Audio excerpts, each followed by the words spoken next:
Muy buenas noches, les habla Fernando Candioto desde la ciudad de Buenos Aires, en la República Argentina. Estamos en Avenida Callao 66, tercer piso, en la sede de la Escuela Metafísica de Buenos Aires, donde diariamente se dictan actividades de esta enseñanza. Y antes de continuar con el tema que vamos a abordar o con el que vamos a seguir en la tarde de hoy, quiero saludar a las personas que se encuentran presencialmente en la sala de Callao 66. Muy buenas noches a todos. Muy buenas.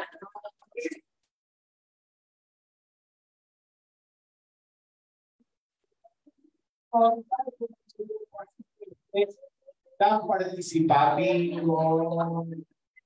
Se nota que van a hablar mucho, van a contestar todo, van a preguntar. Y bueno, vamos saludando a los facilitadores que están participando en la sala de Zoom. Buenas noches a todos. Buenas noches. Hola, Fernando. Hola.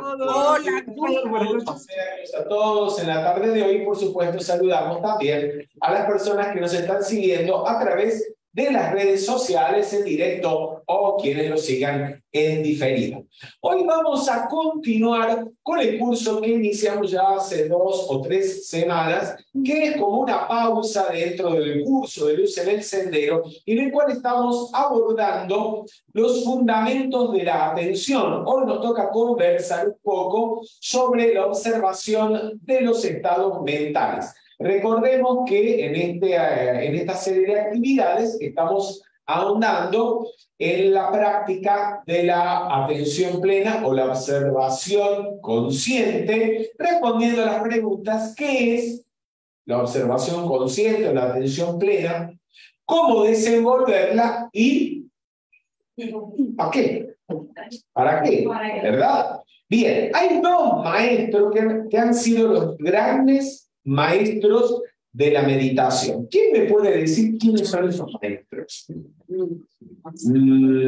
Comencemos con Jorge Tronca. Bueno, el señor Gautama Buda, obviamente, y Patanjali. Y Patanjali, el señor Gautama Buda y Patanjali. Patanjali, no se sabe quién es el más antiguo. Supuestamente Patanjali vivió, unos dicen 5.000, otros 10.000 años antes de Cristo. O sea, es un maestro del cual no se conoce con certeza en qué momento histórico vivió, pero es el autor de un texto que es el texto fundacional del yoga, entendiendo yoga como fusión con el ser o fusión con Dios. Un texto que se llama, ¿cómo se llama el texto? Muy bien, los Yoga Sutras de Patanjali, en los cuales Patanjali aborda, entre otros temas, los pasos de la meditación. De alguna manera codifica el proceso o clasifica en pasos el proceso de la meditación desde que la persona empieza a prepararse hasta que eventualmente llega propiamente al estado de meditación o incluso al último paso, que es la contemplación. Ahora, ¿alguien recuerda cuáles son los 2 primeros pasos de la meditación? Veamos por aquí, Marcelo Pozón. Dale, voy a dar lugar a los que están en la sala de Zoom. Tengan paciencia, no me voy a olvidar de ustedes. Y si no, Estela Vallejos va a hacer que me acuerde de ustedes. Marcelo Pozón. Los primeros 2 pasos de todo el procedimiento serían desnegativización y positivización. Muy bien, desnegativización y positivización, o los términos en sánscrito que utiliza Patanjali, ¿alguien recuerda cuáles son? Sama y Sama. Y Niyama. Muy bien. Desnegativización y positivización es prácticamente lo que nosotros hacemos desde que empezamos a estudiar metafísica, sobre todo cuando estamos estudiando y poniendo en práctica el primer nivel de la metafísica, ya sea a través de los libritos de Connie Méndez, a través de los libros de Beth Fox, a través de pilares de la metafísica, cura, determinismo, provisión, etc. Estamos metafísica para ti, estamos practicando la desnegativización del símbolo raro de nuestra mente, conceptos mentales negativos, arquetipos mentales negativos, y reemplazarlos por arquetipos mentales o hábitos mentales positivos. Eso es desnegativización y positivización. Pero hay un momento en que usted, después de desnegativización y positivización, siguen otros pasos de la meditación, como por ejemplo La postura, la respiración, y después propiamente entramos en abstracción, concentración, para llegar a la meditación propiamente dicha y a la contemplación. Una vez que usted practica desnegativización y positivización, un día se tiene que poder poner a meditar. Porque si no, ¿cuándo? Porque ¿cuál es el tema? Que para desnegativizar la mente completamente y para positivizarnos completamente, tenemos que darnos cuenta de todo el contenido de nuestro mundo interno, qué es lo que pasa dentro nuestro. Y aún para los que estamos estudiando metafísica y dando los primeros pasos y los segundos y los quintos, la mayor parte de nuestra actividad mental permanece en lo inconsciente.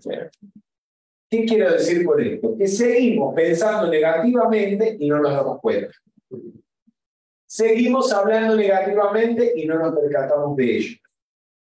Y a menos que usted tenga al lado suyo un facilitador o a un metafísico que esté un poco más despierto que usted, o que en ese momento esté un poco más despierto y se dé cuenta de que usted está diciendo algo negativo, que está pensando negativamente y le llame la atención, ¿cómo se da cuenta? Entonces, hay que hacer un trabajo de cultivar el estado de observación, porque usted no puede vivir dependiendo de que alguien le diga los errores. Cuando esa persona está, bendita sea. Pero cuando no, o sea, en los momentos del día en que no está, o en los periodos de la vida que por H o por B esa persona no está, usted tiene que estar en capacidad, a través de la práctica de la autoobservación, de darse cuenta de qué es lo que está pasando dentro suyo. El señor Gautama, entonces, cuando habla de la meditación o comunicó la meditación, lo hizo a través de una serie de discursos, básicamente uno de ellos que resume a todos los demás, que es el Mahasatipattana Sutta. Mahasatipattana Sutta, traducido en castellano como fundamentos de la atención. ¿Quién recuerda cuáles son los 4 fundamentos de la atención? Vamos a la sala de Zoom. Lo vamos a dejar descansar un poquito. ¿Y nadie va a responder en la sala de Zoom? Damario. ¿Quién es Damario? Hola, Fer. Bueno, contemplar el cuerpo, las sensaciones, los pensamientos y los sentimientos. Bien, muy bien. Gracias, Virginia Damario. Ustedes tienen la ventaja de que por ahí pueden tener un machete. Claro. Como le dicen, no lo ven acá. Es más difícil. Prueba y verdad, acá. Bien. En las actividades anteriores estuvimos abordando la práctica de la observación del cuerpo. ¿Recuerdan la observación del cuerpo? ¿Qué distintas prácticas incluían? O distintos aspectos de la observación del cuerpo incluía. A ver quién puede responder. Marcela Hernández Carrión. Sí, la observación del cuerpo en el cuerpo incluía observar las posturas del cuerpo, las sensaciones, incluía también observar el cuerpo por dentro. Es otro fundamento de la atención. Pero la observación del cuerpo incluye, sí, la postura, ¿qué más? O las posturas.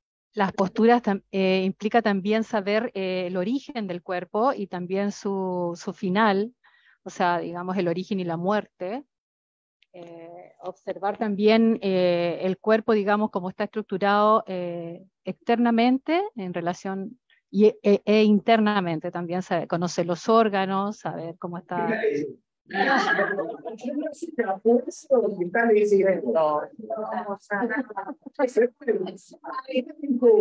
observación de las posturas. ¿Alguien quiere agregar qué más se puede observar en la práctica de la observación del cuerpo en el cuerpo? Lorena Ferrero. Sí, hay que observar la respiración. La respiración. Muy bien, ¿qué más? La impermanencia del cuerpo físico. La impermanencia. Es la observación. Sí.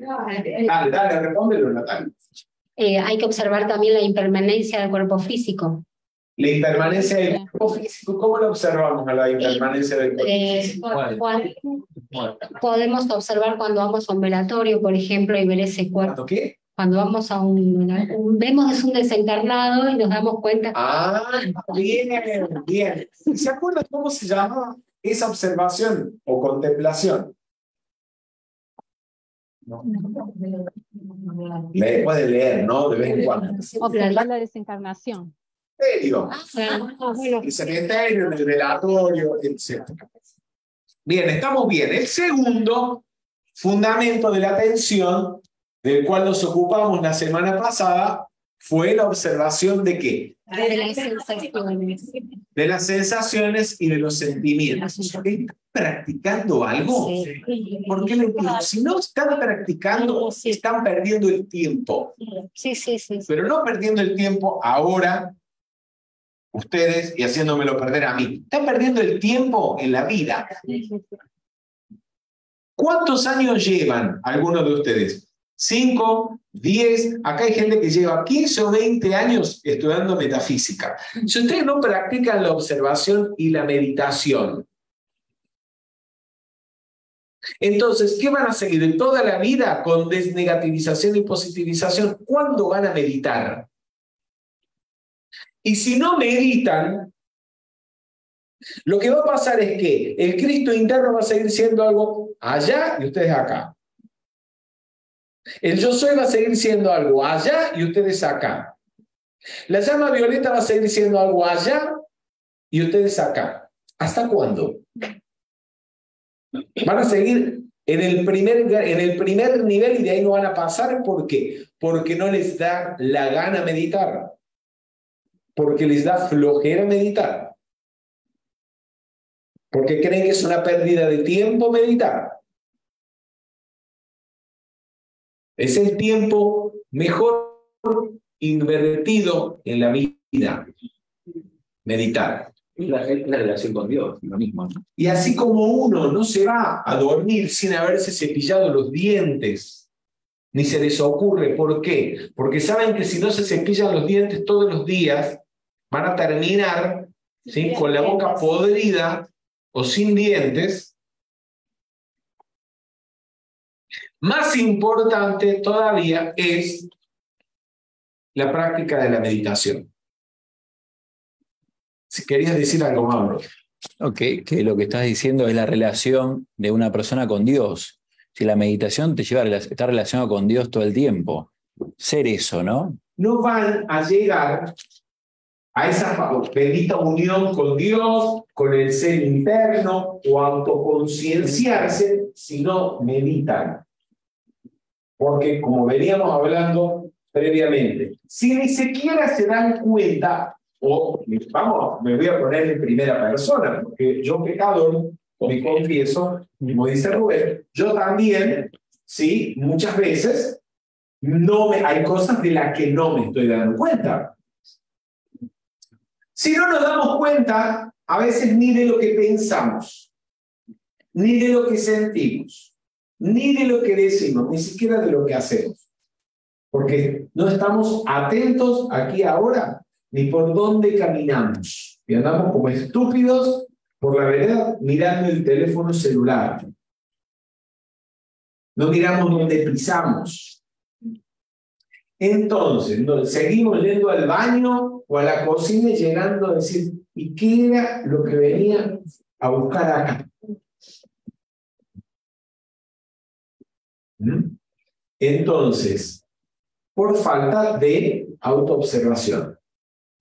Por eso insisto y vuelvo a insistir en esto, y estamos dando el curso, o dando, no sé si llamarlo curso, a donde nos invitan, porque no hay nada más importante a esta altura que la gente lo practique a diario, a lo largo de años, durante toda la vida, a ver si despiertan conciencia crística.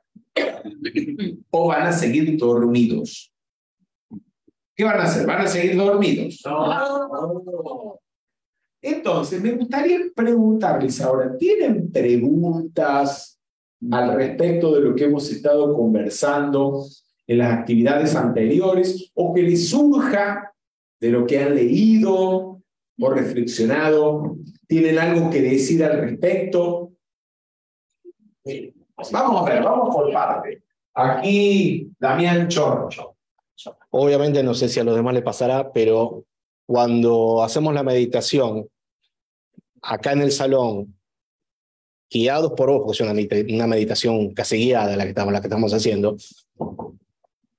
es mucho más diferente a que cuando lo estoy haciendo solo en mi casa, al menos al estar observando mi cuerpo.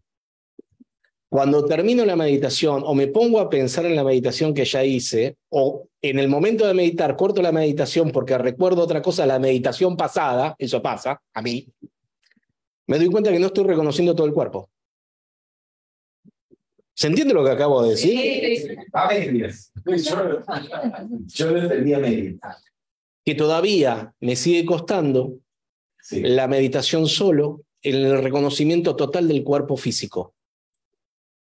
Cuando hablas del reconocimiento total del cuerpo físico, ¿a qué te refieres? No me estoy refiriendo ni a postura ni a la respiración, a ese escaneo que uno realiza. En ese caso, cuando estamos observando las sensaciones. No, cuando estoy observando directamente cada órgano. Cada órgano. ¿Y qué pasa? Hay órganos que salto. Hay días que salta. Pero me es mucho más fácil que alguien me esté guiando que hacerlo solo en casa. De todas maneras, lo que digo. ¿Qué decían? No, que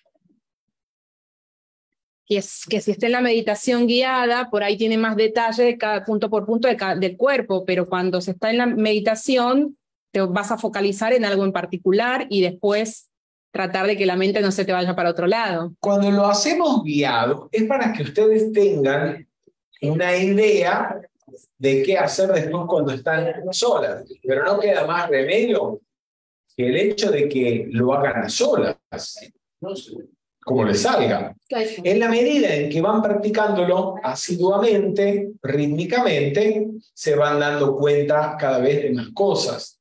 Además, si bien a lo largo del curso vamos explicando y enfocándonos en una actividad de la observación del cuerpo y la respiración, en otra en la observación de las sensaciones o de los sentimientos y eventualmente la observación de la mente, puede que alguna de las distintas prácticas les resulte a ustedes, puedo decir, más agradable o se sientan más afines con esa, y esa es la que a ustedes les toca practicar. y se pueden enfocar en esa. Si les resulta más fácil hacer la observación de la respiración, practiquen eso. Hasta que un día decidan practicar otra. Si les resulta más fácil practicar la observación de las sensaciones escaneando el cuerpo, lo mismo. En cada una hay un objetivo a conseguir. No sé si recuerdan cuando observamos las sensaciones y sentimientos, ¿cuál tiene que ser la actitud? ¿O cuál es la actitud mientras observamos? Vamos a ver, Analía Trota.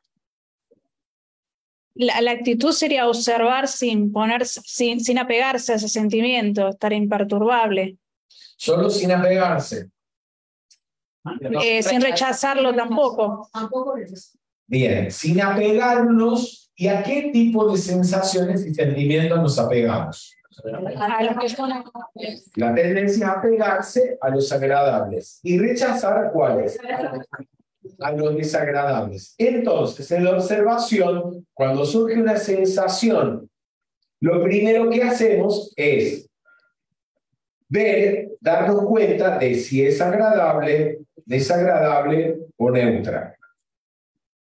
Y tratar de seguir observando sin reaccionar, rechazando o aferrándonos. ¿Está claro eso? Sí, perfecto. Tenemos algunas manitos levantadas aquí en la sala del Zoom. Estela Vallejos. Gracias, Fer. ¿Cómo están? Fernando, yo últimamente estoy practicando, ¿viste? Hablamos de sensaciones agradables y desagradables y neutras. Bueno, estoy focalizándome en el neutro. Ahí estoy tratando de trabajar ahí porque no tengo que irme ni a lo agradable ni a lo desagradable. Tiene que ser neutro. ¿Puede ser? La observación es de lo que es, de la realidad, no de lo que uno quiere que sea. Quiere que aparezca o no aparezca. Bueno. Observamos las sensaciones que espontáneamente surjan en el cuerpo y discernimos si son agradables, desagradables o neutras. No es que vamos a decir, yo hoy me voy a poner a observar las neutras. Y si no hay neutras hoy, no existe. Lo mismo con los sentimientos. Vamos a ver.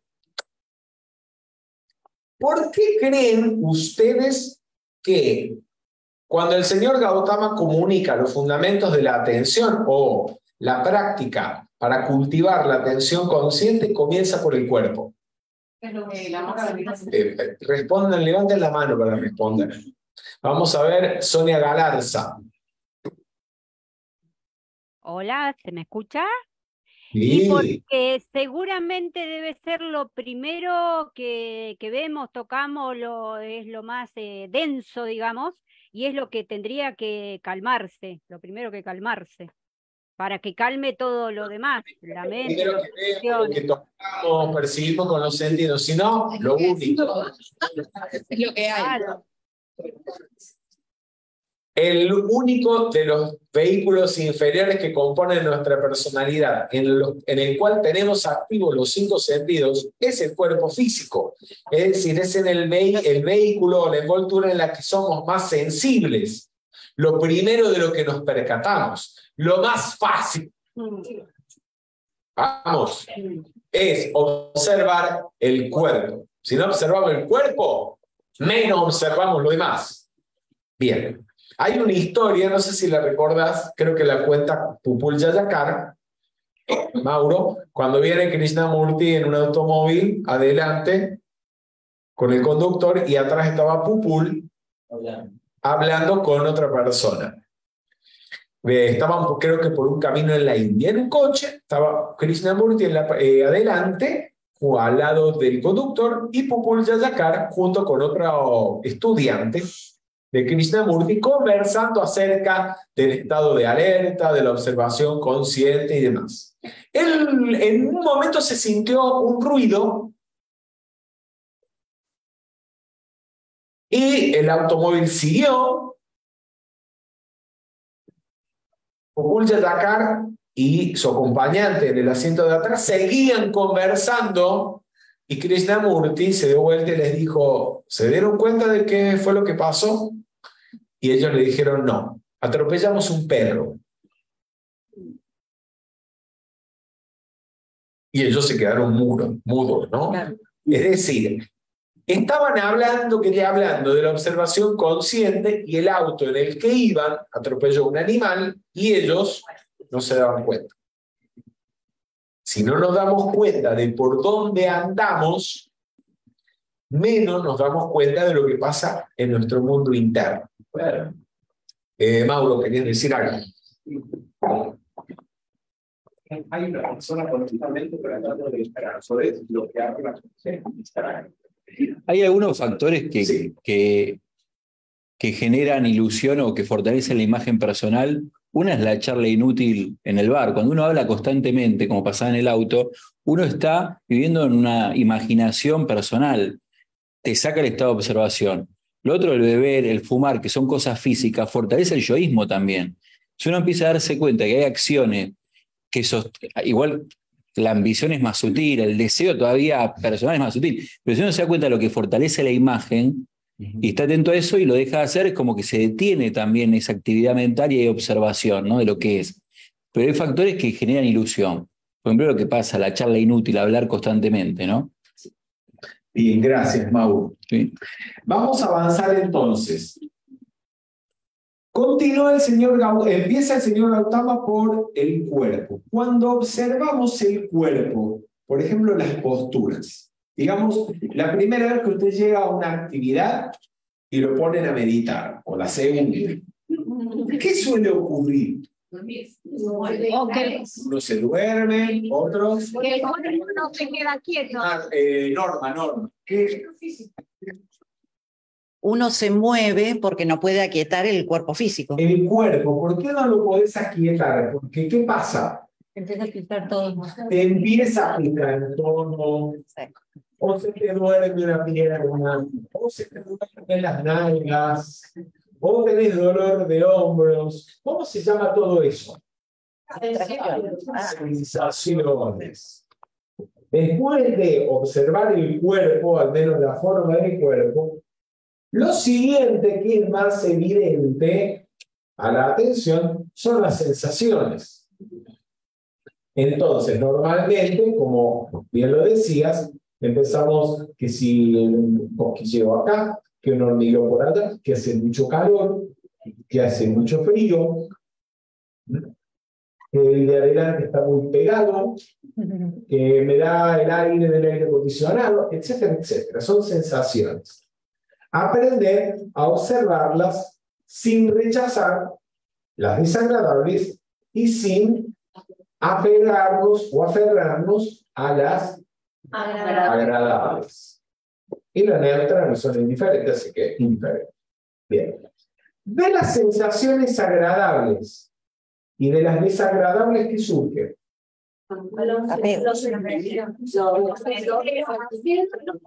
Vamos a ver por qué estamos. Bien, está afilado. Esas sensaciones nos producen sentimientos, emociones. Sentimientos, emociones. Las sensaciones desagradables, ¿qué tipo de emociones o sentimientos evocan? Negativas. De rechazo. Y las sensaciones agradables, de apego, de querer dar continuidad. En el caso que estábamos mencionando, la persona que llegó a su actividad de metafísica está meditando o simplemente está prestando atención, pero entonces no siente calor, no siente frío, o le duele esto, o le duele... Ni hablar si es que el volumen de la música está muy alto, que el aire acondicionado está muy fuerte o la calefacción está muy alta y se enoja. Vamos. Entonces, si vamos en orden de sucesión, lo más fácil de percibir, podemos decir, es el cuerpo, lo que le sigue en orden, las sensaciones, luego los sentimientos, y por último, ¿qué estará de último? Los pensamientos. Esas sensaciones o esos sentimientos, las emociones, si las observamos, también evocan o están asociadas a imágenes mentales. Pueden ser imágenes mentales evocadas por esos sentimientos, o al revés, pueden ser imágenes mentales que evocan sentimientos. ¿Les viene un ejemplo?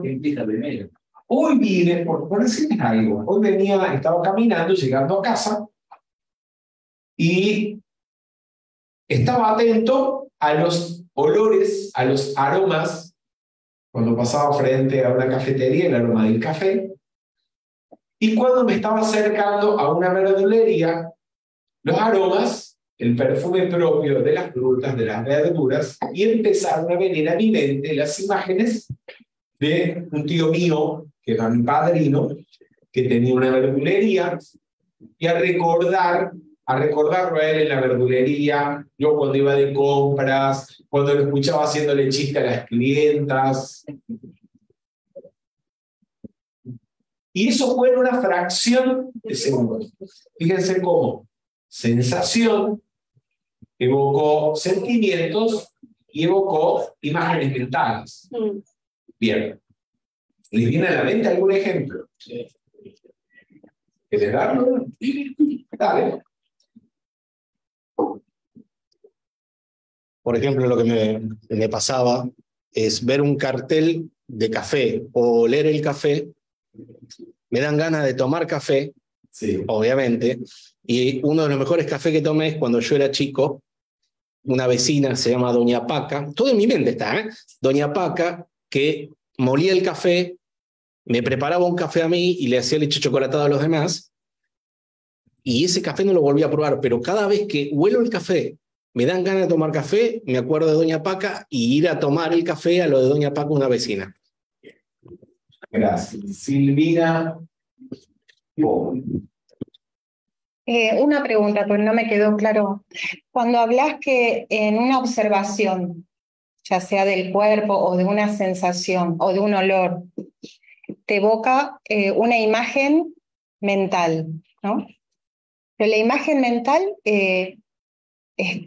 viene de la mano de un pensamiento. O sea, no es solamente imagen mental. Ya ahí ya estamos pensando. Es una imagen mental, es un pensamiento. Sí. Es un objeto mental. Entonces yo tengo una duda, porque de pronto me estoy entrenando a observarme. Me están entrenando para observar mi cuerpo físico primero.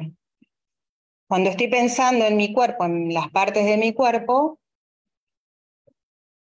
ya tengo la imagen mental y pienso. O sea, de pronto no es que por la observación freno los pensamientos. Repetí lo que dijiste porque creo que... Yo lo que creo es que cuando uno piensa, si uno observar el cuerpo, sí, y otra cosa es pensar en el cuerpo. Claro. Si estás pensando en el cuerpo, no estás observando.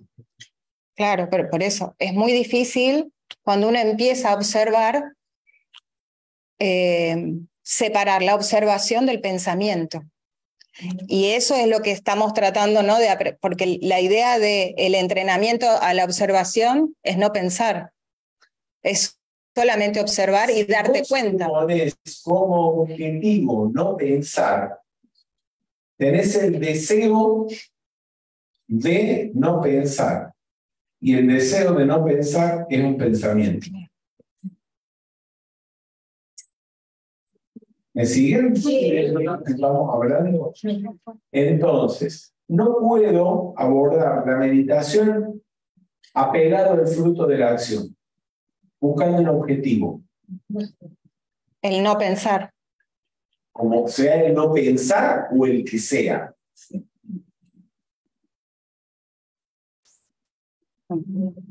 Practico la observación. Si vos querés conseguir un objetivo, es el deseo que está moviendo la mente. Sí, está implícito el yo haciéndolo. El yo haciéndolo. Sí, que está, Fer, está implícito el yo haciéndolo.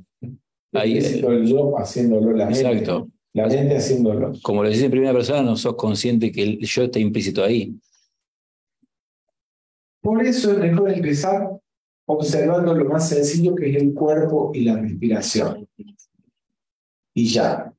Cuando surge un pensamiento, no me enojo porque surge un pensamiento, no trato de refrenarlo, lo observo.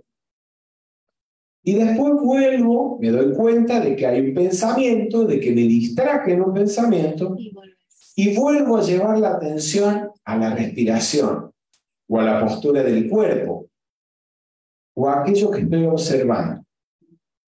Si me pongo a pelear con el pensamiento, es porque quiero lograr un cierto objetivo, o espero cierto resultado. Y eso ya está condicionando, ya es un deseo que separa, que impide la observación. Hay un observador que está supuestamente observando y algo observado. ¿Y cómo surgió, cómo se creó ese observador?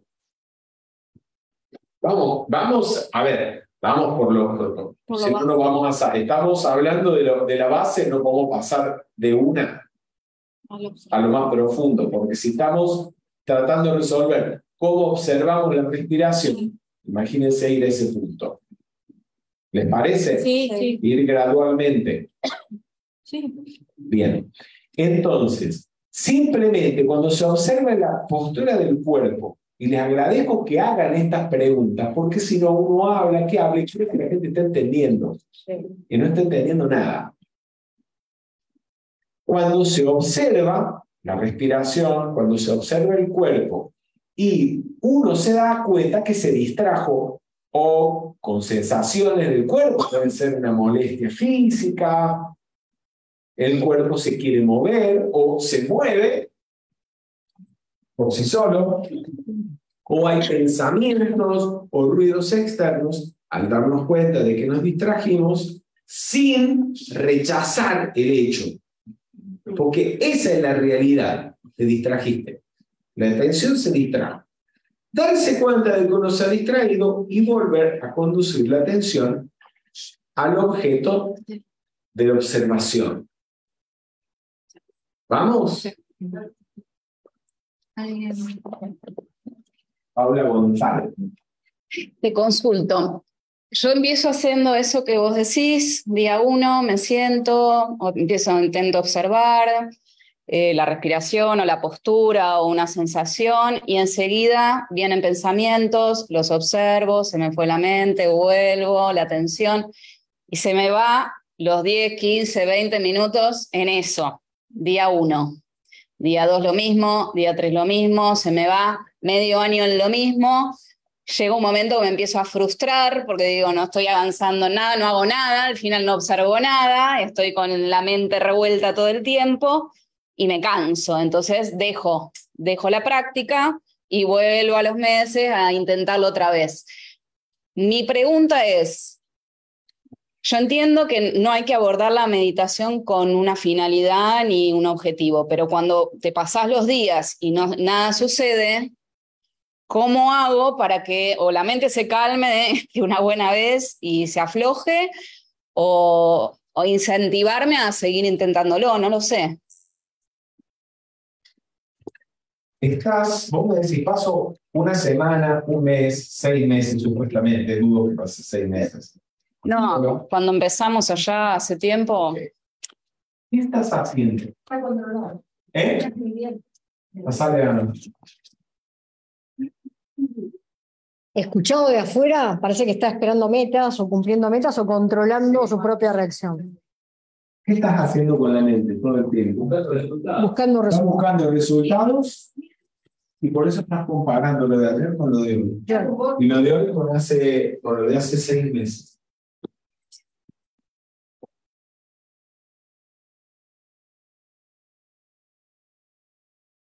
Y eso lo debes estar haciendo todo el tiempo. Por todo. Yo no estoy esperando nada en sí, pero sí veo que viene el pensamiento. Claro, pero Que viene, no sé. Hasta pasar. Es lo que sucede, Fer, que estamos programados a buscar resultados en la academia, en el estudio, en el trabajo, trabajo para comprarme un auto, quiero tener una pareja para tener con alguien, para hacer algo. Siempre estamos buscando resultados en todas las acciones. Y de pronto la propuesta de hacer una meditación sin buscar resultados es absurdo, porque la mente está condicionada a actuar así, hasta cuando meditamos. En la espiritualidad lo mismo, buscamos un resultado, la iluminación, la ascensión. Sí, la mente siempre está buscando un resultado. Es decir, hay que llegar a algo. Y no digan, cuando es obvio que está buscando resultados, que no está buscando resultados, porque entonces están en la negación de lo que es derecho. Claro. Claro. Puede ser que tenga como caminos trazados neuronales donde va siempre la energía.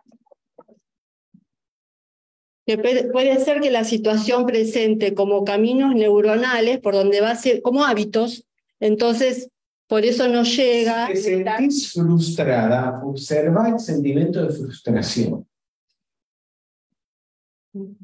Pero no lo observamos ¿por qué? Porque hay rechazo a sentirse frustrado.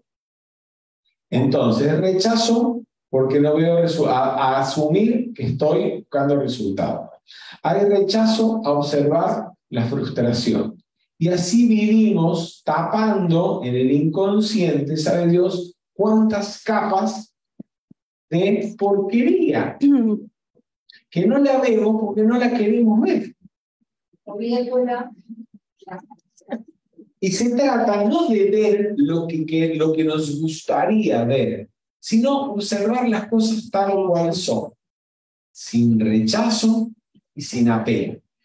Es fácil decirlo, pero la mente, el cerebro está condicionado por miles, no digo miles de años, tal vez millones de años de repetir lo mismo. Vamos. Sí. Y es un trabajito. Pero a ver, que tampoco se debe ver como un esfuerzo. Como les dije, así como se lavan los dientes. ¿Por qué me tengo que lavar? Es como decirte, otra vez sucios. Sí, otra vez otra vez me tengo que bañar. Y sí, otra vez te tenés que bañar porque en 24 horas te ensucias de nuevo. Porque 24 horas el cuerpo empieza a generar malos olores de nuevo, grasitud de nuevo, sí. Y entonces después vuelvo a meditar y vuelvo a encontrar las mismas dificultades, o más o menos las mismas. Si el cuerpo se ensucia en 24 horas, ¿por qué no se va a ensuciar la mente? Bien, aquí hay un... Vamos, dale, Mauro. No, una cosa más. Es que también, es decir, los padres, la pareja, los amigos, tus jefes en el trabajo, alimentan la imagen de resultado todo el tiempo. Si uno tiene una gratificación, se cumple con ciertas metas. Si es el que más vende, le dan un premio y te llevan afuera. Si sos un buen alumno de metafísica, entonces tenés privilegio. No sé, digo por decir, ¿no? Uno siempre, todo está limitando la imagen personal. Y eso también te condiciona a ver lo que es o a no buscar un resultado en la meditación. Pero es toda la situación es así, Fer. Alejandra, ¿querías decir algo? Atrás. Hay dos, dale.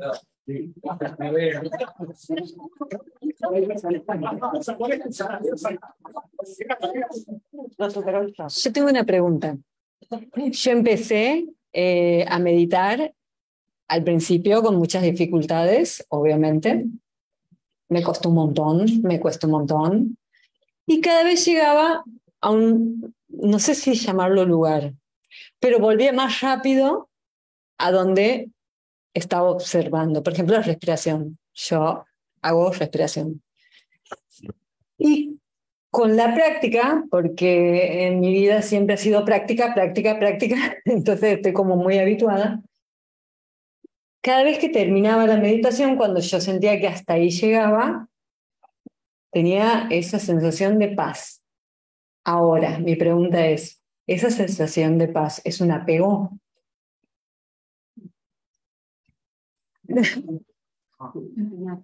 Es como preguntarte, ¿está bien? ¿Está mal? No sé. Es una sensación. Vámonos a hablar. Ay, me da pena porque hay un montón de manitos levantados. En algún momento se me olvidaron. De eso. Porque me estás preguntando eso por un motivo. El otro día estábamos hablando la charla en Posadas Misiones. Y alguien habló acerca de la gata. Yo practico la meditación, si tengo conciencia de que el cuerpo es permanente, que nace en un morimos, pero si me murió la gata, es sufrió. ¿Por qué sufrir? Porque estoy apegado. Ponemos el rótulo, estoy apegado, y con eso tapamos la ventana y no miramos qué hay del otro lado. Bien. Apego o estoy apegado son dos palabras. Apego es una palabra, nada más. Que si no indagamos qué es, cómo surge, cuál es el proceso, en realidad no significa nada. Y meramente tapamos una ventana que se abrió con algo, con un parche, y no indagamos, no miramos más el asunto. ¿Cómo surge el apego? ¿Nos apegamos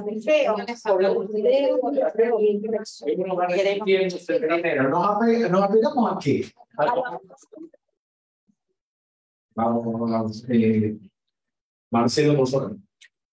Nos apegamos a todo aquello que nos causa placer, que nos gusta, que son sensaciones agradables. Entonces queremos repetirlo. En primera instancia hay una sensación agradable o un sentimiento agradable, como puede ser paz. Claro, cada vez que medito termino con una sensación de paz. Puede ser el sabor delicioso o las sensaciones agradables que me provoca comerme un chocolate. Un chocolate. Bien. Claro. ¿Qué más? Silvina. Que a veces nos provoca sensaciones agradables los vicios, que no son por ahí buenos. Puede ser. Seguramente el que está pegado a algo que le hace daño físicamente es porque alguna sensación agradable encontraré en eso.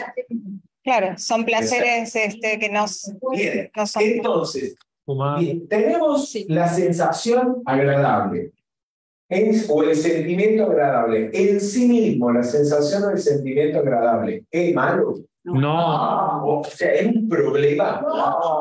No. Entonces, una vez que surge la sensación o el sentimiento agradable, ¿qué es lo que suele surgir? Las ganas de que se repita. Las ganas de que se repita, de volver a sentirlo. Repita. ¿Podemos decir deseo? Sí, el deseo. El deseo de darle continuidad. Bien. Hay deseo de darle continuidad. Seguir comiendo chocolate. Seguir meditando y que llegar a ese estado de paz.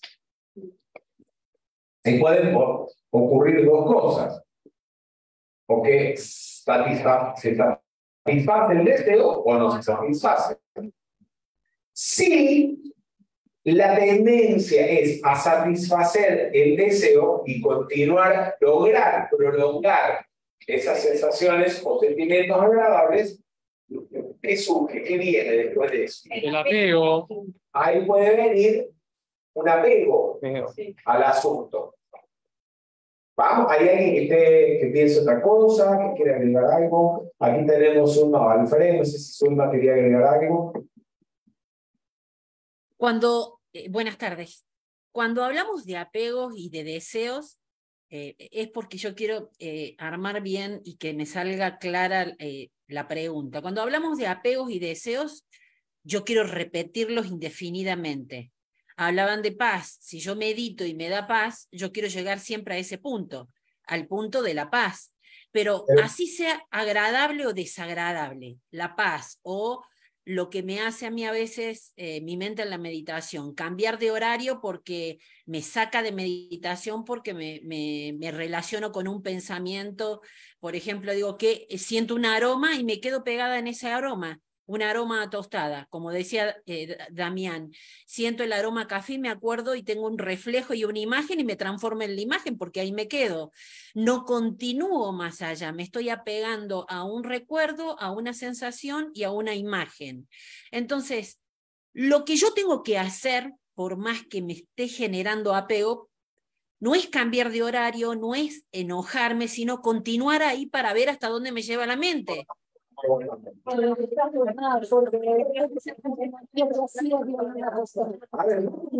vamos a aclarar algo. La sensación agradable no tiene nada de malo.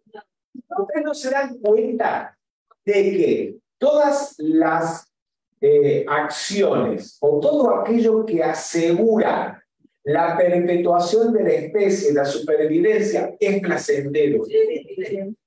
Comer es un placer.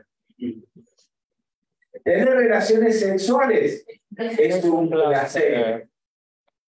¿Qué más? Dormir. Dormir es un placer. Orinar y defecar es un placer. Todo lo que es necesario para sobrevivir te da placer, genera sensaciones agradables. Entonces, ¿puede ser malo eso? No, eso en sí mismo no tiene nada de malo. Ni trae conflicto. El conflicto viene cuando deseamos darle continuidad indefinidamente y nos entregamos al asunto. Allí es que las tostadas, ¿sí? Cuando sientas el perfume, se te despierte el apetito y se te llene de saliva la boca, es maravilloso. Claro. El problema es si estás apegado a las cosas. No puedo vivir si no se dulce y no podés hacerlo como te estás excediendo y ya se vuelve algo dañino para el cuerpo. Pero en sí mismo eso no tiene nada de malo. Pablo, ¿querías decir algo? Sí, lo que pasa es que es muy rápido, es como la mente interviene muy rápidamente con una imagen de esa sensación y ya empieza a producir la ilusión del yoísmo, donde se imagina a través del tiempo repitiendo el placer. Si uno estaría atento a ese placer, estuviera atento a ese placer, sin que intervenga la imagen y lo registre, uno viviría el placer sin yoísmo. Y ahí habría conciencia crística, de hecho, hasta puede haber budeidad, porque vos te vas, es decir, no hay yoísmo. El tema es que entra la imagen rápidamente y lo registra. Entonces se identifica y arma la estructura del yo. Y el yo se proyecta a través del tiempo. ¿Alguien está entendiendo lo que está diciendo Mauro? ¿Quiere decirlo en otras palabras? ¿O quiere agregar algo? No tiene nada, perdón. Vamos a Paula Catán. Paula, rápido. No, yo quería preguntarte, a ver si entiendo, yendo al ejemplo que estaba dando Alejandra, en el sentido que, bueno, ella practica la observación, cuando termina la observación, siente, tiene el sentimiento de paz. Y yo entiendo que el apego estaría ahí si ella vuelve a practicar la observación, se da cuenta que no está, observa sus emociones o sus sensaciones, no está en paz y se siente frustrada porque se acuerda de esa imagen que tuvo en alguna otra práctica donde sentía paz y ahora no la tiene. Ahí está, vos dijiste, se acuerda de una imagen. Está pensando. Entonces, para que haya deseo o apego, ¿qué hace falta? Pensar. Recordar, hace falta pensar. Una imagen, hace falta pensar. ¿Hay observación entonces? No hay observación, no salimos del estado de observación y lo que hay es proyección de la pensamiento, una imagen detrás de la cual corremos. Una imagen que no es el hecho, no es lo real. Una imagen de algo que disfrutamos en algún momento en un pasado, que lo proyectamos hacia el futuro y empezamos a correr detrás de eso. ¿Y qué genera eso? Ansiedad. Estrés. Frustración si no se cumplen los tiempos esperados. Miedo. ¿Miedo a qué? Miedo a no tener eso. Miedo a no tener eso, puede ser. Bien. Había un montón de manos levantadas en el chat. ¿Alguien recuerda qué era lo que quería preguntar en el Zoom? No. Ahí está. Sonia Galars. A ver si me puedo hacer, que me encantó todo lo que se intervino, pero la conclusión que saco es que como la mente nos lleva para adelante o para atrás, para el futuro o para el pasado, la palabra ya observación es estar en el aquí y ahora. Y eso por ahí puede llegar a ser que tenga el esfuerzo, como dice Paula, trae la frustración, pero tener en cuenta, me pasó por ejemplo, y me acordaba mucho toda esta semana, de Mauro cuando hablaba de el sentimiento de ansiedad. Bueno, tuve tiempos de ansiedad y empecé a observar esa ansiedad, a observar el por qué era lo que me generaba, hasta llegó ese punto en que fue como bajando esa ansiedad hasta que desapareció. Pero sin tratar de buscar, simplemente sacarme esa sensación porque casi llegaba hasta mi cuerpo físico, sentir esa ansiedad. Pero yo creo que por eso es importante esto que nos sacamos todos en cuanto a la práctica, el tema de que la mente te va llevando y va trayendo esa imagen, que esa imagen es nada más que un pasado, porque es algo que lo tenemos en la cabeza y que no está en la realidad. La realidad es el aquí y el ahora. Entonces, el volver a la respiración, que eso es lo que trato de hacer cada vez que la mente se va para algún lado, sea olores, que también lo he sentido, que me retrotraen a épocas, es volver a la respiración, simple y llanamente, cómo entra, cómo sale, cómo es. Eso quería agregar. Gracias, Sonia. Vamos a Cristian. ¿Quieren que indaguemos un poquito sobre el asunto? Sí. Porque ella planteó algo, no sé si se entendió o no, creo que sí. ¿Qué fue lo que planteó? Hay que volver a la teoría de la hora porque la mente cuando te lleva hacia adelante o hacia atrás. Y mientras que la observación es en el presente, en el aquí y en el ahora. ¿Querías decir algo? Sí, uno tratando de cultivar el hábito meditativo se centra y pone mucho esfuerzo en el proceso interno, de que tiene que cerrar los ojos e ir para adentro. Pero también el proceso es hacia afuera. Hay que convertir el hábito meditativo hacia el exterior. ¿Qué quiero decir con eso? Practicar la respiración de equilibrio hacia afuera, cuando estoy con los ojos abiertos, mirando el exterior, sentir el viento. Todas estas prácticas, por ley de correspondencia, como es afuera, es adentro, van a llevar a que uno pueda hacerlo y que sea. Gracias, Cristian. A eso se refiere, si ustedes han leído el discurso del señor Gauca sobre los fundamentos de la atención, vive diciendo observarlo internamente y externamente. Gracias. Es tal cual. No es solamente en los 10, 15 o 20 minutos que me dediques a la práctica de la observación, sea al cuerpo, a la postura o a la respiración, sea a las sensaciones o a los sentimientos o la mente, sino durante el día, en lo que estés haciendo. En lo que estés haciendo, que estés atento a todo ello y a lo que te rodea. Porque entonces se vuelve una práctica cotidiana. O sea, todo el día es la oportunidad de hacerlo. Ahora, si lo vemos como algo fastidioso y huimos de eso, bueno, ya hay otro tema. A ver, vamos a indagar un poquito sobre lo que comentó Sonia Galarza. ¿De qué están hechos? Ella planteó que la mente nos lleva o al pasado o al futuro. ¿Alguien tiene algo que decir al respecto? ¿De qué están hechos los? ¿Cuál es la acción de la mente? Pensar. Bien.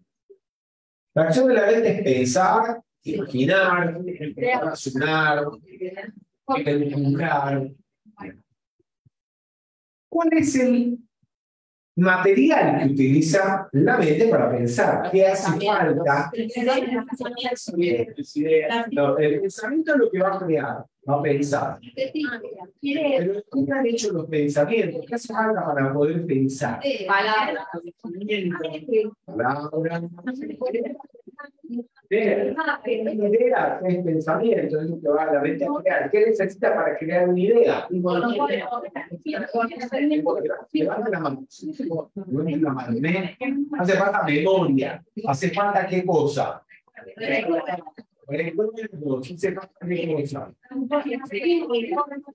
Memoria, recuerdos, ¿es sinónimo de qué?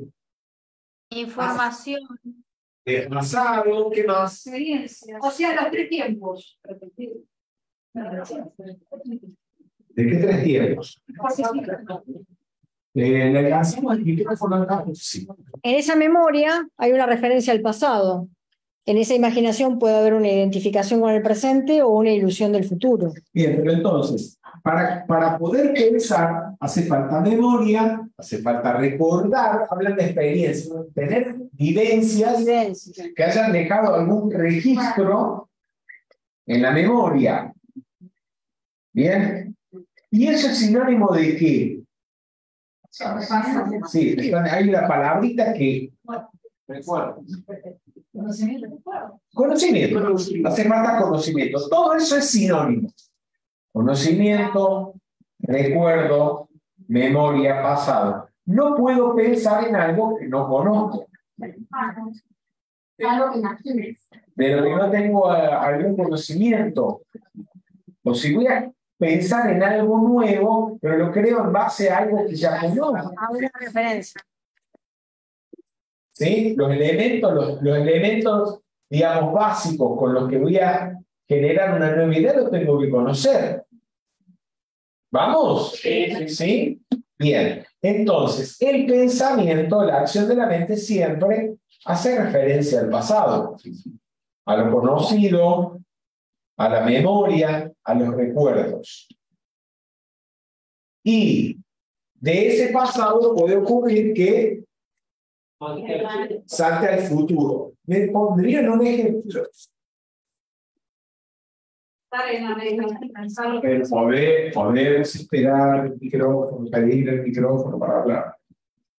Listo. Uno puede estar pensando algo que hizo en el pasado y proyectarse a lo que quiere dentro de 5 años. Fue un ejemplo. Estar en la meditación y de golpe. ¿Cómo salir de la meditación? Pues si meditan, entonces difícilmente eso les pasa. ¿No podemos ir a cosas más normales? Digamos, cosas que le ocurran a todo el mundo, a los que meditan, a los que no meditan. Ok, pensar en algo pensar lo que vas a hacer dentro de 5 años. Visualizarte lo que vas a hacer. ¿Podés decir algo concreto y no teórico? Ok, profesionalmente, ¿dónde voy a trabajar? Si tenés un proyecto, ¿dónde voy a estar? Bueno, en caso mío, que soy docente, ¿qué voy a hacer dentro de 5 años? ¿Sí? ¿En qué colegios voy a trabajar o cómo me veo dentro de 5 años? ¿Se dan cuenta de cuánto les cuesta bajar a un ejemplo concreto? ¿Alguien tiene Silvina Bower? Yo puedo estar pensando ahora que ayer atendí a una señora, le vendí una pulsera que tuve que mandar a hacerla y también en este momento la tengo que pensar que mañana se la tengo que entregar. Estoy pensando en ayer, sí, que le mostré la pulsera, la diseñamos, la mandé a hacer, pero mañana urgentemente la tengo que entregar. Entonces estoy pensando en el pasado de ayer y en el futuro y de lo que mañana. tengo que hacer. Sí. ¿Eso es malo? No, para nada lo tenemos que hacer. ¿Sí? Es decir, la mente y el pensamiento tienen su razón de ser, su razón de existir y es útil para resolver estas cuestiones que son prácticas de la vida. Para planificar, porque en la planificación proyectamos a futuro lo que hay que hacer. Proyectamos en la medida de que nuestros conocimientos nos pueden dar cierta previsión de lo que va a pasar. O sea, si vamos a hacer un viaje a algún lado, a algún lugar, lo tenemos que planificar. Si vamos a montar una empresa, la tenemos que planificar. Cuanto más conocimientos tengamos, mejor será la planificación. No quiere decir que no hay un 100% de certeza de que eso vaya a ser así, pero hay un alto grado de probabilidades. Y es necesario la planificación. Ahora, hay muchas de esas acciones de la mente, de irnos al pasado o hacia el futuro, que son completamente inútiles e innecesarias y que generan sufrimiento. Como por ejemplo, un somnio. No digo que sufrimiento les genera, sino algún tipo de pensamiento que sea inútil, que no sirva para nada. La señora está levantando la mano. Gracias. Bueno, no sé si no me sirve para nada. Algo de utilidad le he encontrado, pero me hace sufrir. Por ejemplo, acá estuvimos hablando... Disculpa, ¿podrías ir directo? Sí, se había hablado de la utilidad. Cómo No, lo que pero dente un ejemplo de un pensamiento... Bueno, la comparación. Es decir, si yo estoy acá y estoy diciendo la meditación me sirve, ¿no? Para encontrar la paz, la relajación, pero si yo estoy acá pensando que también hice Tai Chi, yoga, y te estoy comparando a vos con el profesor de Tai Chi, de yoga, y no estoy pudiéndome conectar, no estoy conectada acá, sino que estoy acá comparándote, y comparando cuánto me va a salir el precio, y comparando si es que yo Tai Chi hacía a la mañana los sábados con el sol, y acá y a la noche con humedad. Y vivo comparando una actividad con la otra, y también lo hago con las personas, y estoy con una amiga y estoy comparando. Es decir, es la comparación que viene a posteriori de un beneficio. El beneficio está bien, pero la comparación ya es como... Gracias. Lo veo ya negativo. Sí, gracias. Bien, gracias. Vamos a avanzar un poquito. Están viendo allí en pantalla la bibliografía sugerida del curso. Estuvimos hablando prácticamente desde el comienzo. Esto es algo que nos quedó de la actividad de la semana pasada. En la observación de las sensaciones y de los sentimientos, entonces prestamos atención a la impermanencia de las sensaciones y los sentimientos, a si son agradables, desagradables o neutros, para no reaccionar ni con apego a los agradables ni con rechazo a los desagradables. Esto tiene que ver con los samskaras, porque los samskaras son básicamente ese hábito. Hay un gran samskara que los nuclea todos. ¿Cuál es la característica? El hábito de apegarse o aferrarse a lo agradable y de rechazar lo desagradable o doloroso, que genera sufrimiento, a la corta o a la larga. ¿Quién puede leer? ¿No hay alguien que no haya participado? Nora Manso. Gracias, Fer. Buenas noches. Samskaras, surcos mentales, tendencias y hábitos que mueven a la acción a la personalidad, generando karma negativo. Son el resultado de acciones condicionadas por la ignorancia y, por lo tanto, apegadas al fruto de la acción. Hábito de reaccionar con apego o rechazo ante las circunstancias de la vida. Entonces, fíjense una cosa, ese hábito de apegarnos a lo agradable, rechazar lo desagradable, entre los efectos colaterales que tiene es el apego al fruto de la acción, que hacemos algo esperando un resultado. Eso ya es un samskara y efecto de un samskara. Y va a generar un grado de mal karma o de sufrimiento. ¿Por qué? Porque cuando no se espera. Podemos levantar la mano normal. Porque cuando no se cumplen las expectativas que tenemos, eso no, por más que nos guste, si no se cumple lo que yo espero, me hace sufrir. Sí. O también puede surgir el hambre, como hemos hablado previamente, y la ansiedad porque no estoy consiguiendo lo esperado en el tiempo que pensaba que iba a llegar, o miedo a perder aquello que he logrado, o miedo a no conseguir lo que deseo, y así sucesivamente. Todo eso lo encerramos en samskara. No, es que en el deseo, de tener lo placentero o rechazar lo desagradable, hay poder. Está el yo implícito deseando, en la imagen del yo que puede hacer algo y disfrutar algo. Si uno es consciente de que esa imagen se fortalece a través del deseo y niega esa estructura, estaría eso, ¿no? Es como que el poder se deriva del deseo, el poder de la personalidad. Ahora, el punto es que hay que darse cuenta del proceso. ¿Cómo eliminamos un samskara entonces? ¿O cómo eliminamos los samskaras? Ese hábito. La observación desapegada. La práctica de la observación, ya sea del cuerpo y la respiración, porque ya vieron que hasta la respiración les produce fastidio. Cuando están tratando de observar la respiración y le vienen los pensamientos, le vienen los dolores, sienten que no pueden observar y los frustra. Frustra producto de ese condicionamiento, ese hábito a apegarse a lo que esperan, a lo que quieren y rechazar lo que no quieren. O sea, hasta en la meditación se coló el interés personal y el apego al fruto de la acción.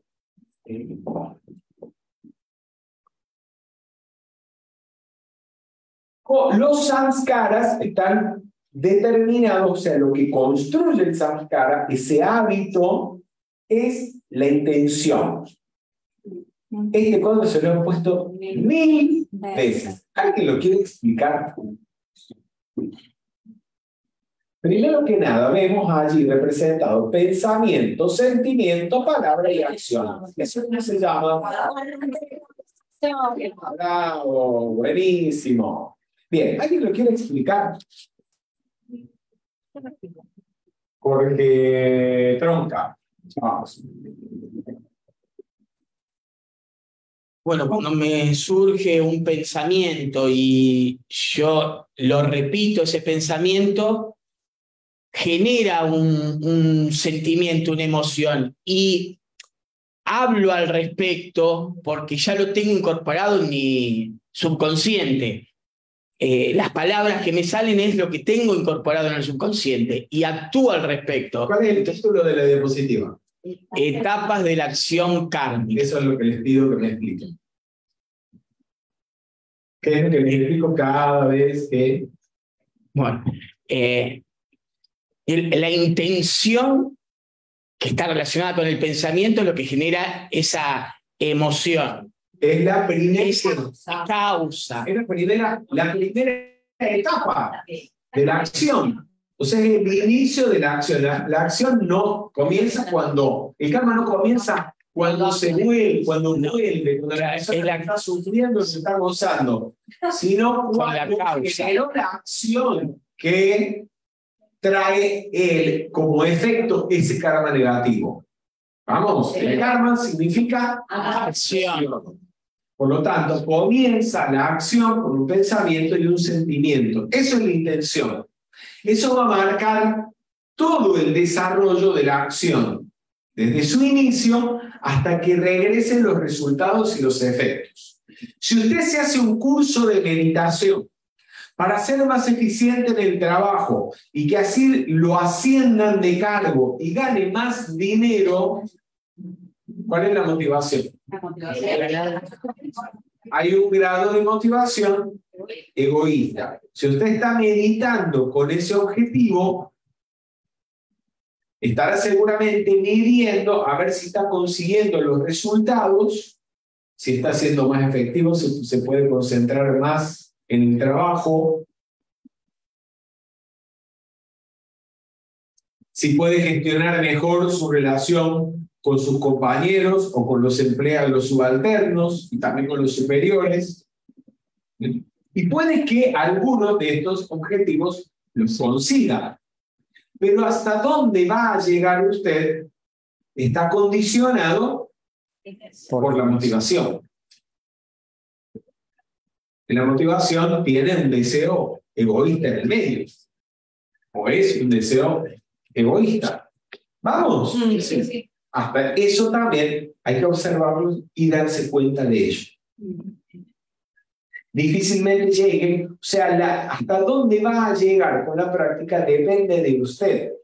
Sobre todo depende del inicio de la motivación. Si usted lo va a hacer por liberarse de todas las ilusiones y del maya para poder ayudar a los demás, o si lo va a hacer por un motivo personal.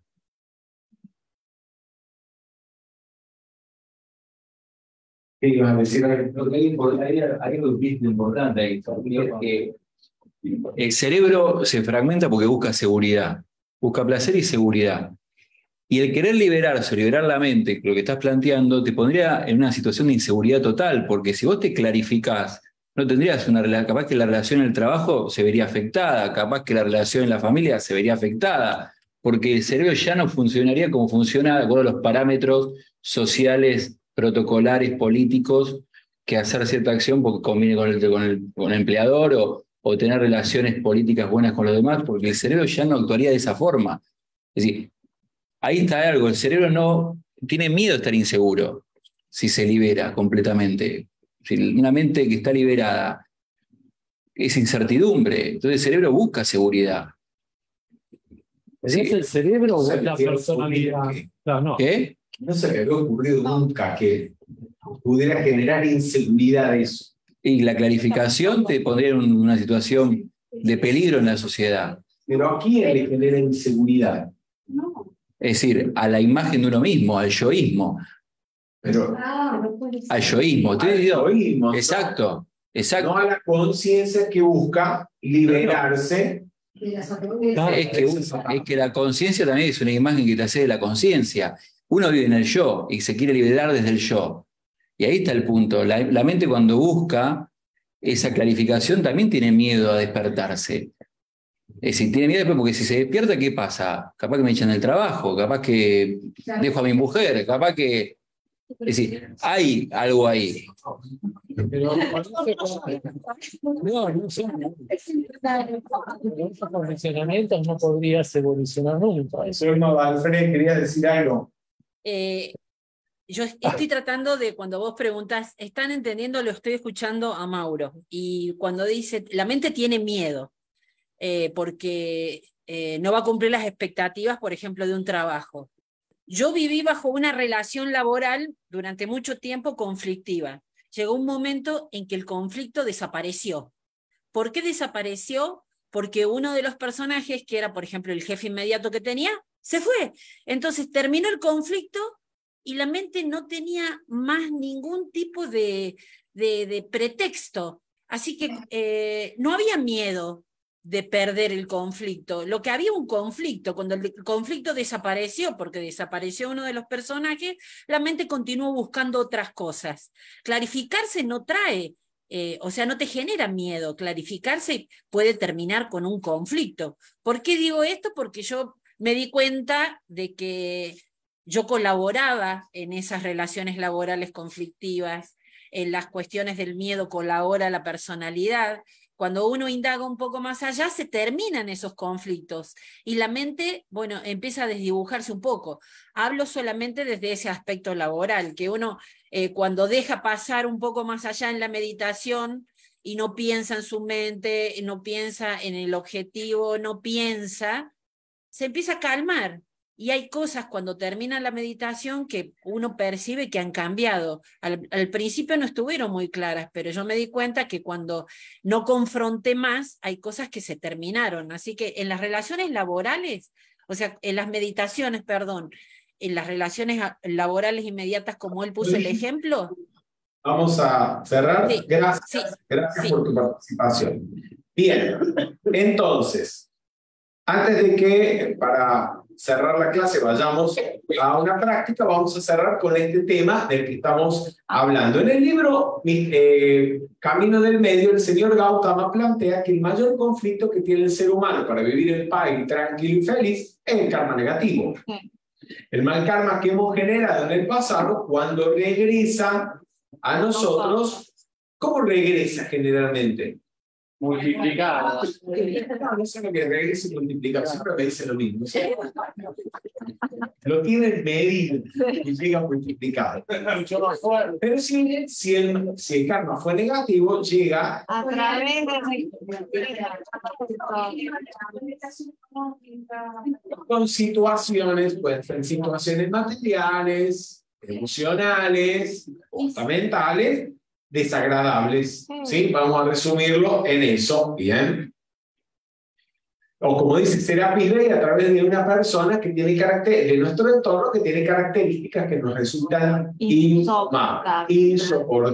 Y la tendencia, si estamos dominados por ese hábito del que hablamos, por esos samskaras, que nos llevan a reaccionar ante lo desagradable con rechazo y con apego ante lo agradable, probablemente ante esa persona, como en el caso que Zulma comentaba, tal vez un jefe o un compañero de trabajo que nos está haciendo la vida imposible, o al menos eso es lo que estamos percibiendo nosotros. ¿Cuál es la tendencia a reaccionar? ¿De qué manera?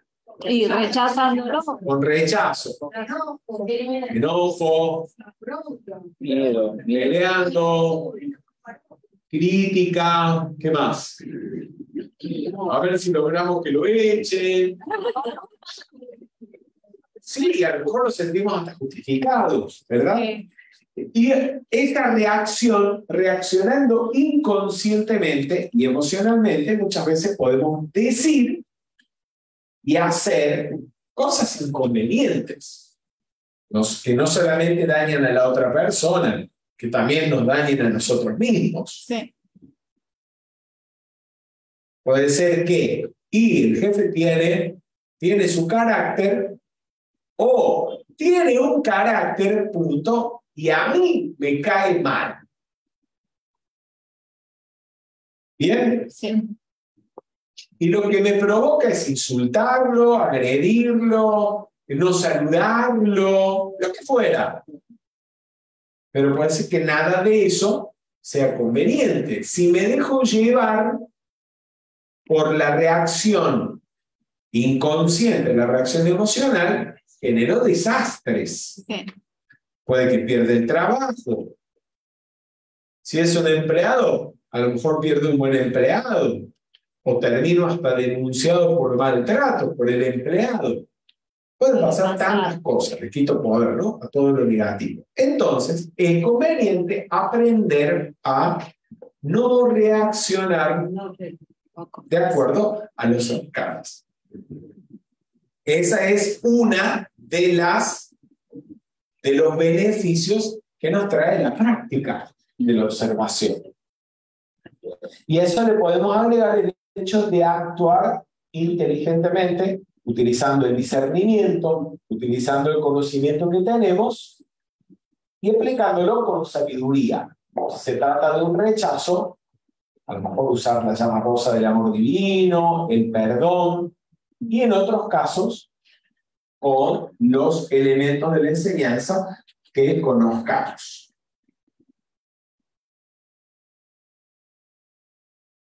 Entonces, ¿alguien tiene un ejemplo que le gustaría poner?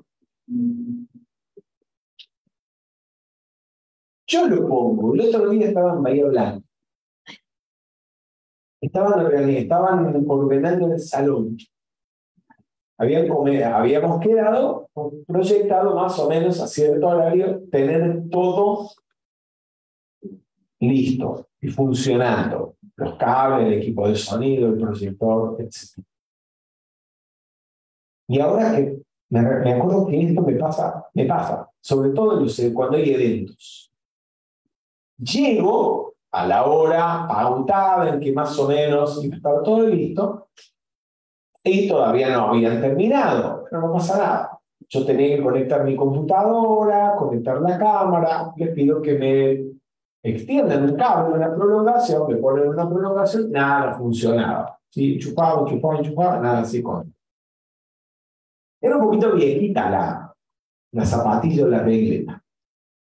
Les pido que me la cambien por otra, más vieja todavía, que tampoco funcionaba. Digo, bueno, mientras consiguen otra regleta, otra prolongación, yo voy conectando mi computadora al proyector. Y resulta que el tipo de conexión que tenía el proyector con mi computadora no era ninguno que funcione en mi computadora. Ya para ese momento se puede dar. Yo venía, como contaba Alejandro, yo venía del hotel, decir mi meditación, de mi práctica de la observación consciente, paz, feliz, tranquilo. Cuando empiezo a sentir la boca que va subiendo algo hasta la boca del estómago y se concentra ahí. Volcán. Si yo sigo acá, vamos a terminar mal.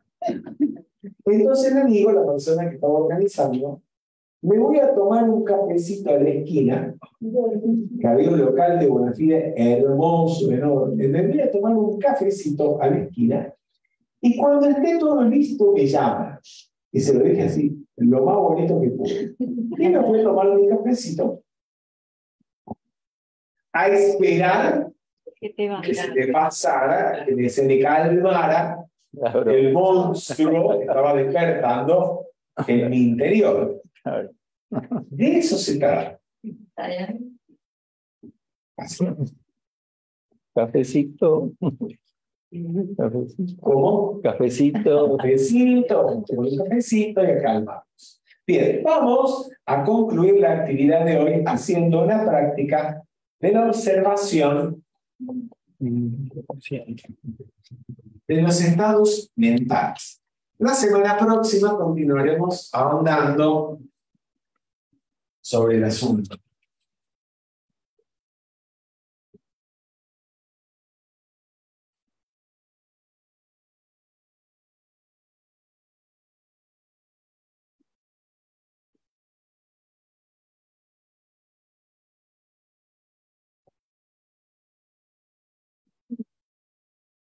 ¿Alguien le ayudaría y me subiría a la silla para que yo pueda estar cómodo?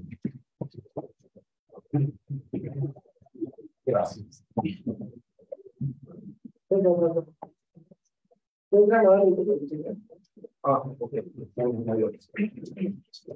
Vamos a adoptar una postura cómoda, sentados, como estamos. Apoyamos bien los pies en el suelo.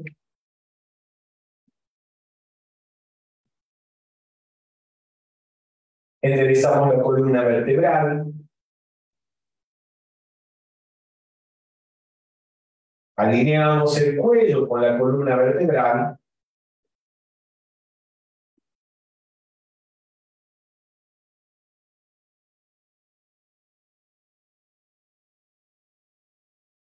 Y comenzamos prestando atención a la postura en la que estamos sentados, siendo conscientes de que estamos sentados y en la posición en la que nos hallamos.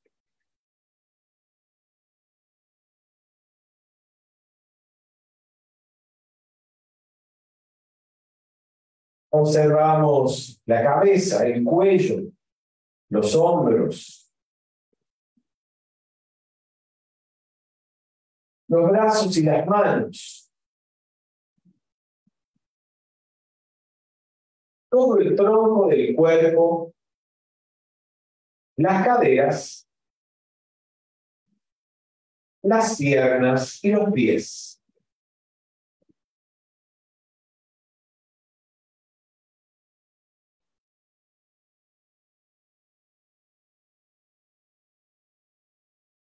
Y ahora prestamos atención a todo el cuerpo como una unidad. Atentos a la postura. Conscientes de que estamos sentados y de la posición en la que estamos sentados.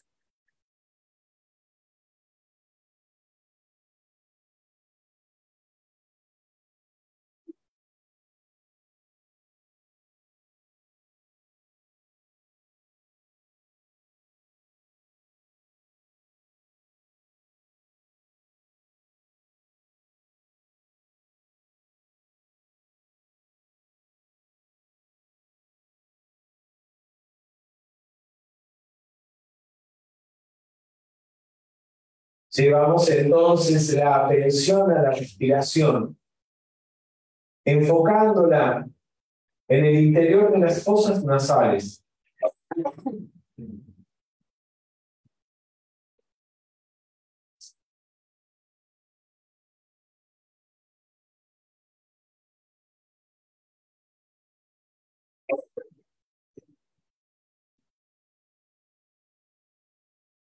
Al inspirar, nos damos cuenta de que estamos inspirando.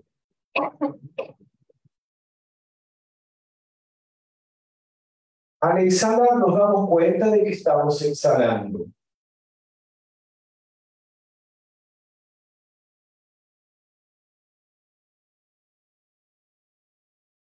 Y también nos damos cuenta cuando estamos en una pausa entre inhalación y exhalación.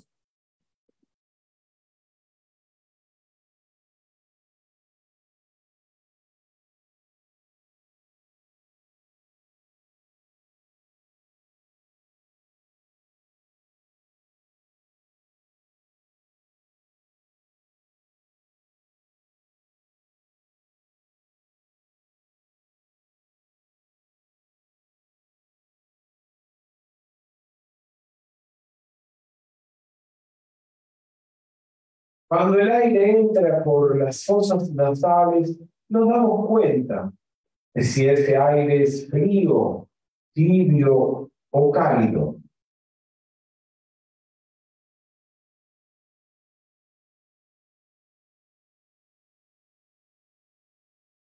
Y cuando exhalamos, también nos damos cuenta de si ese aire es frío, tibio o cálido.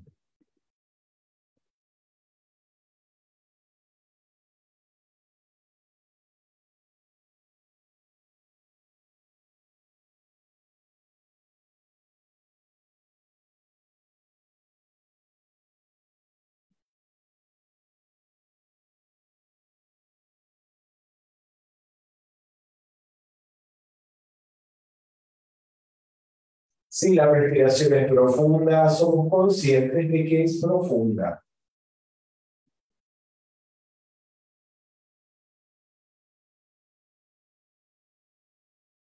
Si la respiración es superficial, nos damos cuenta de que es superficial.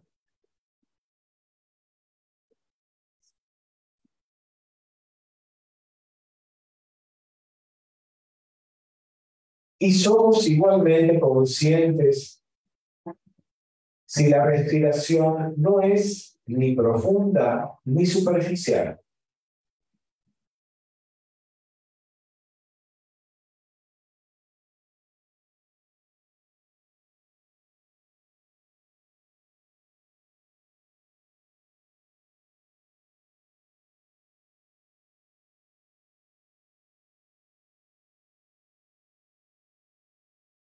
Si la respiración es rápida, nos damos cuenta de que es rápida.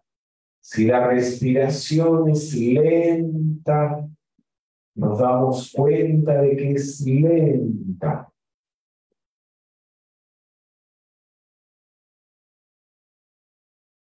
Y también nos damos cuenta si la respiración no es ni rápida ni lenta.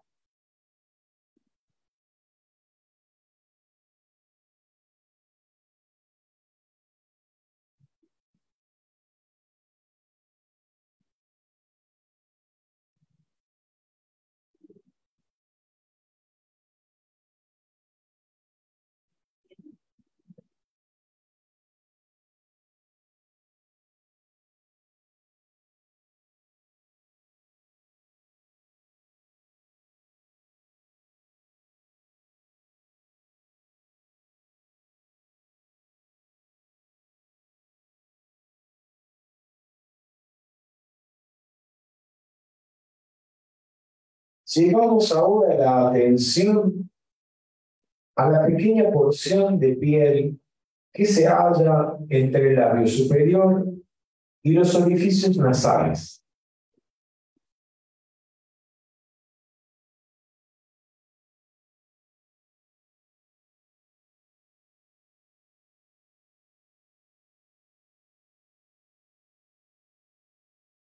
Con la atención concentrada en el área del bigote, estamos atentos a cualquier sensación que allí pueda surgir.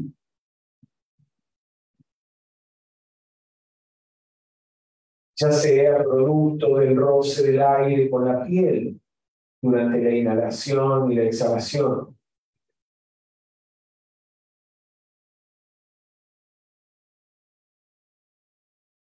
Ya sea una vibración,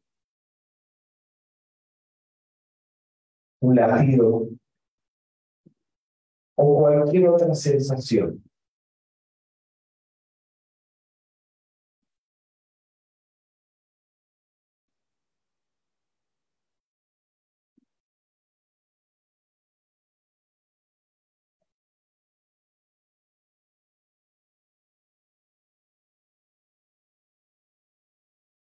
Y si no logramos percibir ninguna sensación particular en el área del bigote, no importa. Continuamos enfocando la atención en esa área.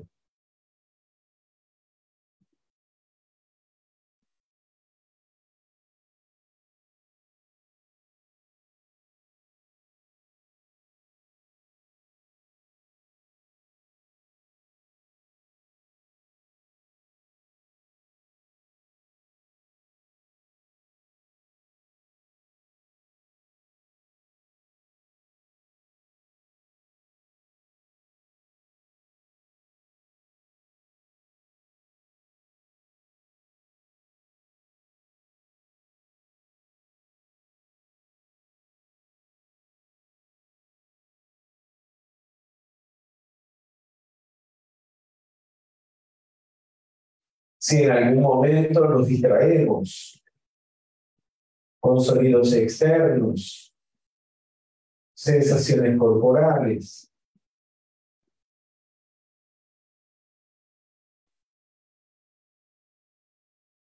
un recuerdo, un pensamiento, al darnos cuenta de la distracción, volvemos a llevar la atención a la respiración y la mantenemos enfocada en el área del bigote, debajo de las fosas nasales y por encima del labio superior.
A continuación, vamos a dirigir la atención a nuestro estado mental, emocional.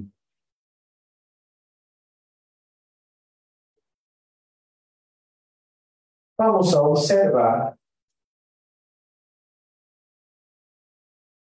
cuál es el estado de la mente y de nuestros sentimientos.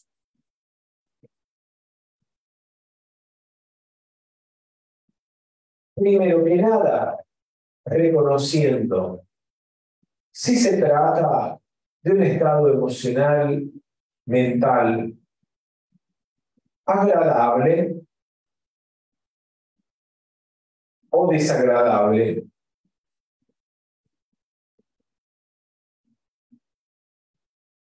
O ni agradable ni desagradable.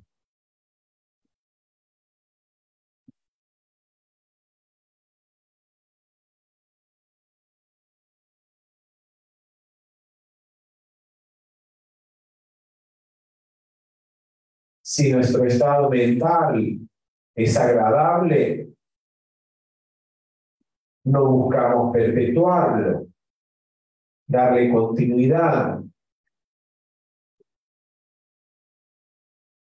No nos apegamos a él.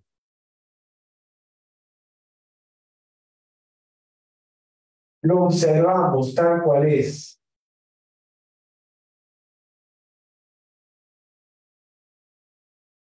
Prestamos atención y nos damos cuenta de si es permanente o si cambia.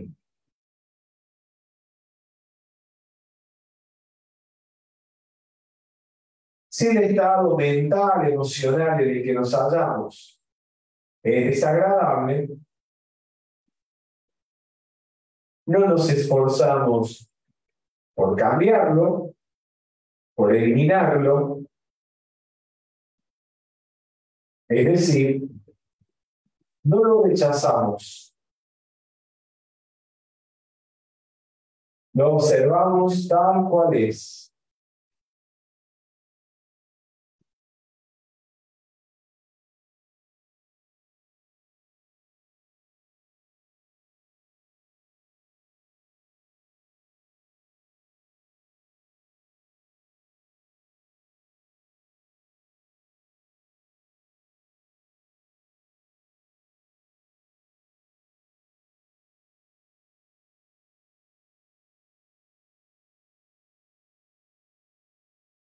Mientras observamos ese estado emotivo y mental,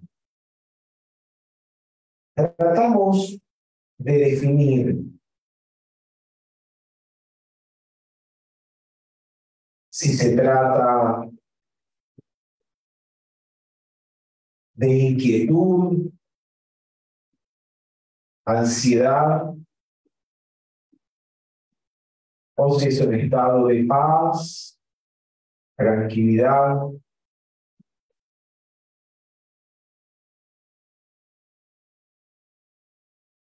Observamos si hay temor,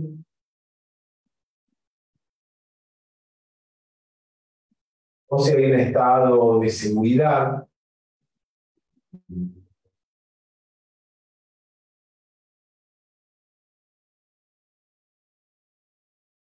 Si es entusiasmo o si es depresión. En cualquier caso, observándolo,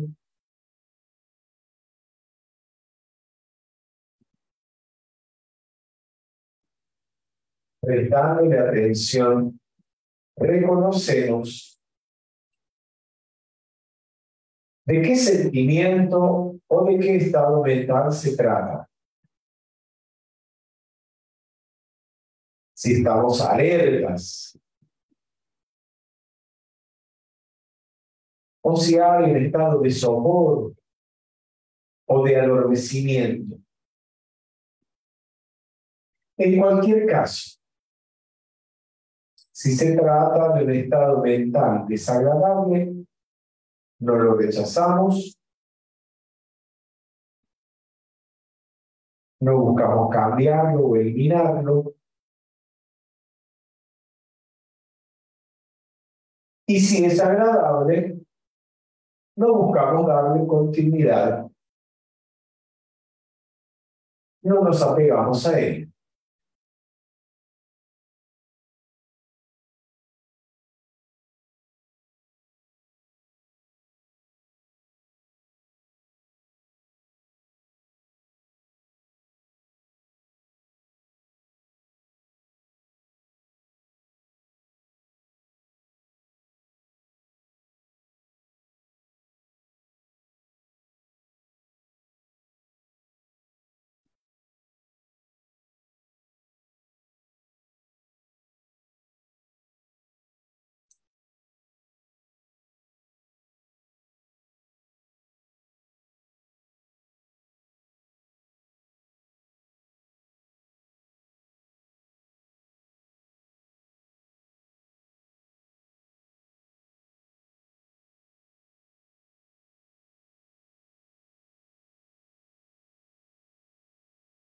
Los pensamientos, los sentimientos,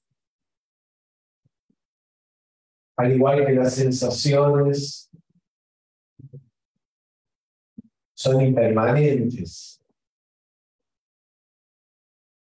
Y no solo tienen inicio y final, sino que están continuamente cambiando.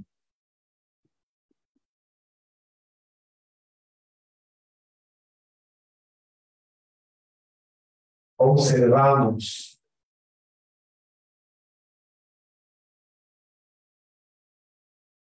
esas emociones, ese estado de la mente. Observamos su inicio,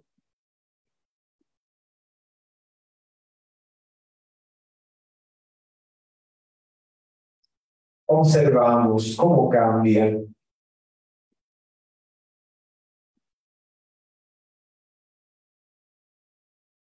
Y cómo eventualmente está llamado a desaparecer.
Tomamos ahora una respiración profunda. Exhalamos suave y lentamente.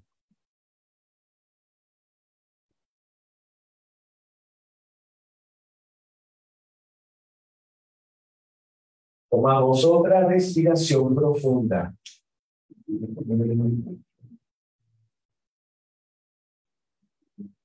Y esta vez, exhalando, abrimos los ojos y volvemos la atención al mundo externo.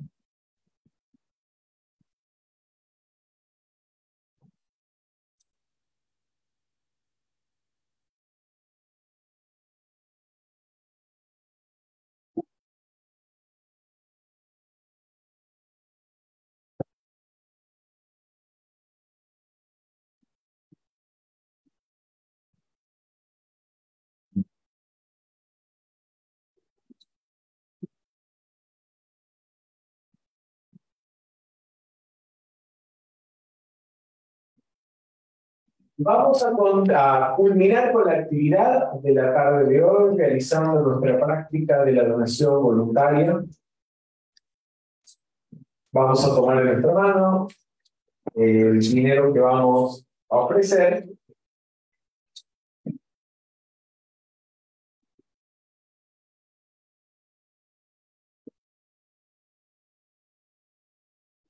Vamos a llevarlo a nuestro corazón y juntos lo vamos a bendecir. Amada presencia de Dios en mí. Amada presencia de Dios en mí. Amados arcángeles Chamuel y Caridad. Amados arcángeles Chamuel y Caridad. Bendigan esta donación amorosa. Bendigan esta donación amorosa. En mis manos y dentro de esta actividad. En mis manos y dentro de esta actividad. Sirva para la expansión de esta enseñanza. Y la expansión de esta enseñanza. En esta ciudad. En esta ciudad. En este país. En este país. Y en toda la tierra. Y en toda la tierra. Gracias, Padre. Gracias, Padre. Mientras se recoge la donación voluntaria aquí en la sala de Callao 66, aprovecho para saludarlos. Les habló Fernando Candioto desde Buenos Aires, Argentina. Nos reencontramos el próximo martes a las 19 horas de la República Argentina para continuar con este curso de meditación práctica de la atención consciente. Muy buenas noches y muchas gracias. Buenas noches. Buenas